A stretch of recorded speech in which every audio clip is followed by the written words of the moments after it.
오늘 함께 보실 하나님의 말씀 창세기 44장 27절에서 34절 말씀 다 찾으셨으면 함께 합독하도록 하겠습니다. 주의 종 우리 아버지가 우리에게로 이르되 너희도 알거니와 내 아내가 내게 두 아들을 낳았으나 하나는 내게서 나갔으므로 내가 말하기를 틀림없이 찢겨 죽었다 하고 내가 지금까지 그를 보지 못하거늘 너희가 이 아이도 내게서 데려가려 하니 만일 죄가 그 몸에 미치면 나의 흰머리를 슬퍼하며 스올에 내려가게 하니 아버지의 생명과 아이의 생명이 서로 하나로 묶였거늘 이제 내가 주의 종 우리 아버지에게 돌아갈 때에 아이가 우리와 함께 가지 아니하면 아버지가 아이의 없음을 보고 죽으리니 이같이 되면 종들이 주의 종 우리 아버지가 흰머리로 슬퍼하며 스올로 내려가게 함이니이다. 주의 종이 내 아버지에게 아이를 담보하기를 내가 이를 아버지께로 데리고 돌아오지 아니하면 영영이 아버지께 죄의 짐을 지리이다 하였사오니 이제 주의 종으로 그 아이를 대신하여 머물러 있어 내 주의 종이 되게 하시고 그 아이는 그의 형제들과 함께 올려 보내소서. 그 아이가 나와 함께 가지 아니하면 내가 어찌 내 아버지에게로 돌아갈 수 있으리이까. 두렵건대 죄가 내 아버지에게 마침을 보리이다. 아멘. 오늘의 본문의 고백은 유다가 요셉에게 하고 있는 고백입니다. 다시 양식을 구입하러 나왔던 형제들 베냐민과 함께 그 양식을 구하러 왔다가 돌아가는 길에 그 자루에 혹시나 하여 들어보았더니 그 자루에는 요셉이 쓰던 잔이 놓여져 있었습니다. 이전에도 한번 그와 같은 경험이 있었기에 그들은 이제 다시 그들의 집으로 돌아갈 수 없었고 다시 요셉에게로 돌아가 자신들의 자루에 이와 같은 잔이 있었다 고백합니다. 그런데 그 잔이 있었던 자루의 주인은 바로 베냐민이었습니다. 요셉은 일부러 베냐민의 자루에 자신이 쓰던 잔을 놓아두었고 그것을 핑계 삼아 베냐민을 자신의 곁에 두려 합니다. 물론 자신의 곁에 두려 한다고 해서 자신 옆에 두는 것이 아니라 베냐민을 감옥에 가두려고 할 때 그가 돌아가지 못하게 하려고 할 때 형제들의 모습이 어떠한지를 보기 위해서 그와 같은 모습을 취하게 됩니다. 요셉은 베냐민을 두고 너희 형제들은 다시 아버지에게로 돌아가 그렇게 자신들의 잘못을 이야기하고 그에 대한 처벌들을 당부하기를 그렇게 이야기합니다. 그런데 그 이야기를 들은 유다가 도저히 그들은 이제 베냐민을 두고 그들만 아버지에게로 갈 수 없다라고 이야기하고 있는 것입니다. 이곳에 베냐민을 데리고 올 때에도 아버지는 넋을 잃고 모든 것을 포기한 사람처럼 이곳으로 보내었다 이야기하고 만약 베냐민을 이곳에 두고 간다면 아버지는 살 수 없을 것이라 이야기하는 것입니다. 그래서 베냐민을 여기 두지 아니하고 본인이 이곳에 남고 베냐민은 형제들과 함께 돌려 보내어 달라고 이야기하고 있는 것입니다. 아직 형제들은 요셉이 자신의 동생인지 알지 못하는 상황 속에서 이곳에 남게 되면 애굽의 총리인 그가 쓰던 잔을 훔쳐간 도둑이 됩니다. 당연히 감옥에 남게 되면 여러 많은 어려움에 처할 수밖에 없는 상황이 된 것입니다. 그럼에도 불구하고 유다는 용기를 내어서 자신이 베냐민 대신에 이곳에 남겠다라고 이야기하고 있는 것입니다.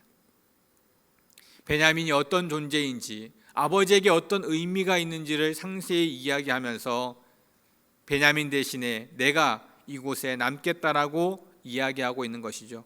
그것이 바로 44장 33절 말씀입니다. 주의 종으로 그 아이를 대신하여 머물러 있어 내 주의 종이 되게 하고 그 아이는 형제들과 함께 올려 보내어 주십시오라고 이야기한 것이죠. 유다는 아버지의 마음을 누구보다 잘 알고 있었습니다. 그리고 뿐만 아니라 자신의 잘못을 기억하고 있었습니다. 요셉을 팔 때에 유다가 요셉을 팔게 됩니다. 이유는 형제들이 요셉을 죽이려 하는 것을 알게 되었고 르우벤이 그것을 말려 일단 한 곳에 가두어 두었는데 계속 그곳에 머무르게 할 때에 형제들이 요셉을 죽이려 할 것 같은 마음이 들었기에 요셉은 그것을 말리고 오히려 차라리 팔아버리는 것이 요셉을 살릴 수 있는 기회가 아닐까 생각했기에 유다가 적극적으로 요셉을 파는 일에 나서게 된 것입니다. 그리고 요셉은 애굽의 노예로 팔려오게 되었습니다. 요셉이 죽는 것을 막으려 했던 유다는 팔고 난 이후에도 계속적으로 그 마음에 자신의 동생을 팔았다는, 죽이려 했다는 그와 같은 죄적인 마음이 있었던 것입니다. 자신의 잘못을 누구보다 잘 알고 있었습니다. 그랬기에 아버지의 마음을 이해하고 있었던 것입니다. 아버지가 얼마나 힘들고 어려웠을지 그 마음을 알고 있었고, 한 번 더 그와 같은 상황이 벌어진다면 이제는 정말 아버지가 살 수 없을 것 같은 마음이 들었던 것입니다. 유다도 처음에는 요셉을 시기하고 질투했을 것입니다. 자신이 동생에게 절한다는 내용의 이야기를 들었을 때 기분이 나빴고 좋지 않은 그와 같은 모습이었을 것입니다. 그래서 형들이 그를 죽이려 할 때에 그도 동참하고 참여했던 것입니다.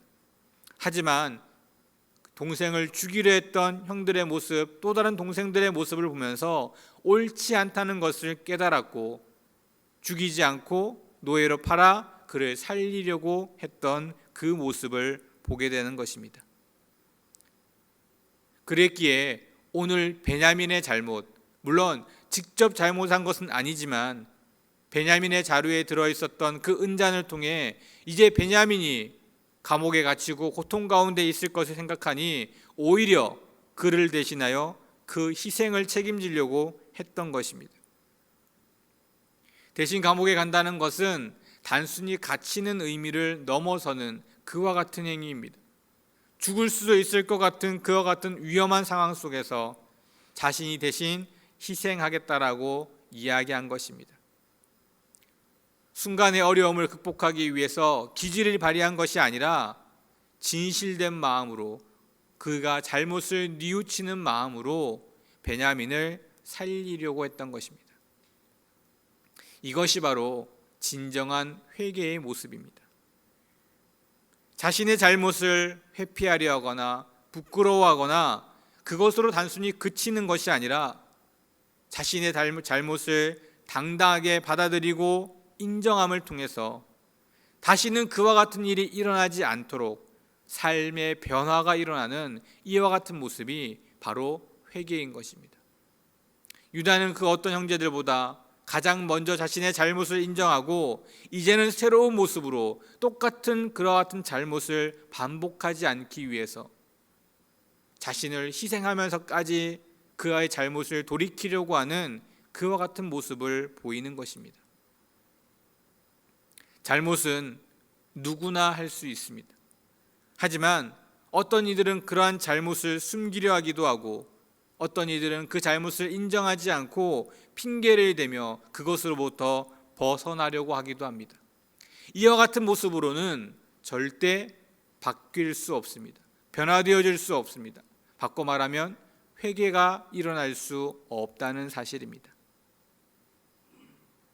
진정한 회개는 자신의 잘못을 인정하고 자신의 잘못 앞에 당당히 설 수 있는 사람이 회개를 할 수 있는 것입니다. 변화되어질 수 있고 똑같은 잘못을 반복하지 않을 수 있는 것입니다. 이것은 우리가 하나님 앞에 나아가는 모습도 동일합니다. 하나님 말씀 앞에 순종하는 삶은 결코 쉽지 않습니다. 우리가 하나님 앞에 매일매일 나아간다 이야기하지만 그러지 못하는 삶, 그러지 못하는 모습이 더 많을 수밖에 없다는 사실입니다. 순종하며 살아가는 시간보다 불순종하며 살아가는 시간이 더 많을 수밖에 없는 것이 우리의 삶이며 우리의 모습입니다. 바꿔 말하면 우리는 연약한 존재라는 사실입니다. 우리가 이것을 인정하지 않으면 우리는 하나님께로 나아갈 수 없습니다. 즉, 우리의 삶을 돌이키고 변화시키는 것은 단순히 내가 아는 것으로, 단순히 내가 열심히 노력하고 애쓰는 것으로 일어나는 일이 아니라 내가 연약한 사람임을, 하나님 앞에 순종하고 싶지만 그 순종하는 것이 쉽지 않고 순종하는 시간보다는 불순종하는 삶을 더 많이 살아가는 그러한 부족함을, 연약함을 인정하고 있을 때 우리는 더욱더 하나님을 의지하고 하나님 앞으로 나아가고 날마다 회개하는, 돌이키는 그와 같은 삶을 살아갈 수 있는 것입니다. 내가 죄인임을 인정하고 내가 불순종할 수밖에 없는 연약한 사람임을 인정하는 것이 무엇보다 중요하다는 것입니다. 그럴 때 우리는 우리 스스로를 돌아보게 되고 스스로를 돌아보는 우리의 모습 속에 우리는 돌이키는 삶, 회개하는 삶을 살아가게 되는 것입니다. 그럴 때 우리는 우리의 삶의 변화뿐만 아니라 우리의 삶을 통해 내 주위에 일어나는 또 다른 수많은 변화, 놀라운 은혜들을 경험하게 되고 누릴 수 있게 되는 것입니다. 유다는 자신이 책임지겠다고 했던 그 말 한마디로 인해서 요셉으로부터 인정받을 뿐만 아니라 모두가 죽을 수밖에 없던 상황을 새롭게 바꾸어가는 놀라운 은혜를 경험하게 됩니다. 우리의 삶 가운데 우리 스스로의 잘못, 우리의 스스로의 연약함을 인정할 때 내가 노력하고 수고하고 애쓰며 나타나는 은혜가 아니라 하나님으로 더불어 더욱더 크고 놀라운 은혜가 우리에게 일어나는 줄 믿습니다. 오늘 하루도 그와 같은 은혜를 누리시고 그와 같은 은혜 속에 참된 평안을 누리시는 우리 모든 성도님들 되시기를 주님의 이름으로 축원드립니다. 기도하겠습니다. 하나님 감사합니다. 연약하고 부족한 저희들을 택하여 주시고 하나님의 자녀, 또 하나님의 귀한 그한 삶을 이끌어 나가는 자로 세워주심을 감사합니다. 그럼에도 불구하고 우리는 연약하고 부족한 자임을 고백합니다. 하나님, 그와 같은 삶 속에서 하나님은 우리를 위해 더욱더 힘쓰고 애쓰시고 계신 모습들을 바라봅니다. 우리 또한 우리의 연약함을 인정하고 하나님께로 더욱더 나아가는 삶을 살아가기를 소원합니다. 우리의 그런 여러 많은 모습 속에 죄를 지을 수밖에 없으며 그 가운데 살아가는 우리들의 모습일 수밖에 없지만 그렇게 더욱더 주님을 의지하고 그렇게 더욱더 주님께로 가까이 나아가는 우리들의 삶과 우리들의 모습이 되어질 수 있도록 은혜를 더하여 주시옵소서. 그리하여 하나님께서도 함께 하심으로 하나님께서 우리를 이끌어 가심으로 우리의 삶이 변화되는 놀라운 변화들을 경험하게 하시고 똑같은 실수와 똑같은 죄를 반복하지 아니하고 날마다 새롭게 나아가는 우리의 모습, 우리의 삶이 되게 하여 주시옵소서. 그리하여 내 노력과 내 수고로 이루어지는 삶이 아니라 매일매일 하나님이 새롭게 보여주시는 놀라운 은혜를 경험하고 그 삶을 통하여 기쁨과 평안 가운데 거하는 귀한 우리의 삶, 우리의 모습이 되어지게 하여 주시옵소서. 그것이 참된 은혜임을 깨닫고 그것이 참된 기쁨임을 깨닫고 그것이 세상에 줄 수 없는 평안임을 깨달아 날마다 참된 기쁨과 은혜 가운데 나아갈 수 있도록 축복하여 주시옵소서. 모든 말씀 예수 그리스도의 이름으로 간절히 기도드립니다. 아멘.